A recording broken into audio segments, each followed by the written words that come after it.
Spain versus England Euro final preview, and we will be diving deep into this final, what we can expect, and we will also do the predictions. Is it coming home or not? This is one of the biggest questions. Whole media is portraying England as the brand of football, but we will see Spain have dominated their games, and occasionally they have had issues, but and they found a way to go through, especially in the game against Germany and France. They were quite brilliant, and against Croatia in the opening group game, they were also fantastic. How they play is, and the player profiles that they have is quite interesting and important for their success and their coach as well. Lamine Yamal, Nico Williams, Alvaro Morata, they have a weak link on Morata. The predicted lineup of both Spain and England: Danny Carvajal is back from suspension. Marco Corella is the left back. Laporte and Normand, they will be center backs. The key to these games is Fabian Ruiz, Rodri, and Dani Olmo. How they play in possession, they allow Fabian Ruiz to go and forward and be the late arrival in the box, and the things that Jude Bellingham used to do as a false nine from Real Madrid, and Dani Olmo also makes the way for as a late entry in the box, and their good feet on the ball, and they can fantastically impact the games. So that's why these two are very important for Spain, and the whole midfield of Rodri, Olmo, and Fabian Ruiz will be very key. And apart from that midfield, they have a weak link because Spain is usually had dominated the games, and they dominated the games when they got exit in the 2018 World Cup. In the 2022 World Cup, the key problem was their goal scoring. The same problem is here. Alvaro Morata, he is not a goal scorer, so we will see how he performs in this big final. And they took too many shots against mighty Georgia and other teams, but their XG conversion is not so good, and they have wingers of Lamine Yamal. This is 17 years old, and Nico Williams is also so young.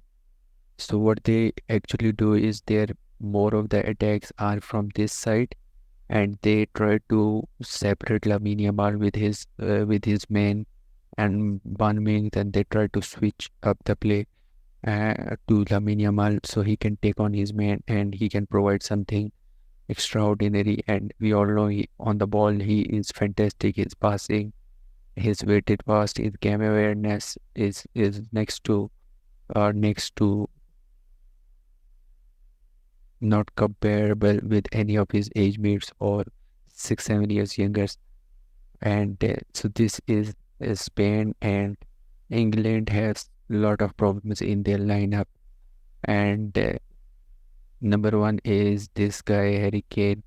Uh, I have said in the group stages that this guy needs to be substituted for Tony or Watkins. If you're looking for a player who can run behind the defense, then Ollie Watkins is the guy. If you're looking for a player who can have a box presence, who can, and then Evan Tony is the guy.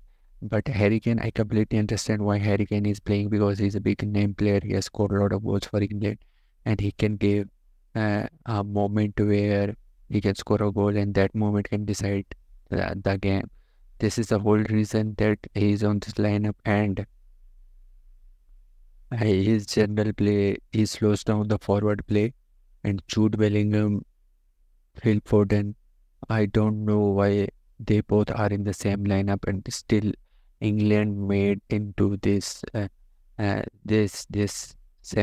final. I suggested if you want to play both of these, then you can bench Kobe Manu and play Jude as 8 and Phil as number 10.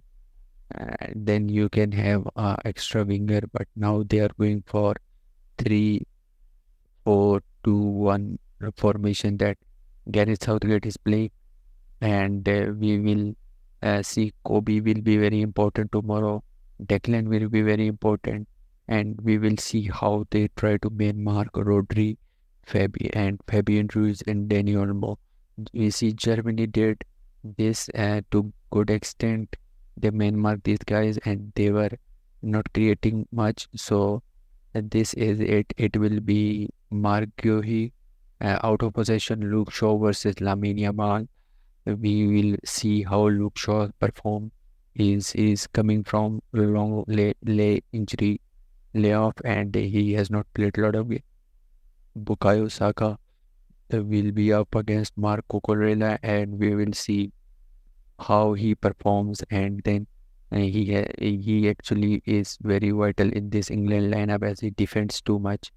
Out of possession, England will be a back 5-3-1. This type of I think this type of formation, and Kobe Menu will be the key. How he is press resistant, how he can receive the ball under pressure and can progress the ball from the Spanish midfield like of Fabian Ruiz, Rodri, and Dani Olmo to their attackers. But I think Kobe Menu is a guy who will excel in more pressure situations, and he in possession. I would like to see him in these type of areas, in the half spaces, in these areas.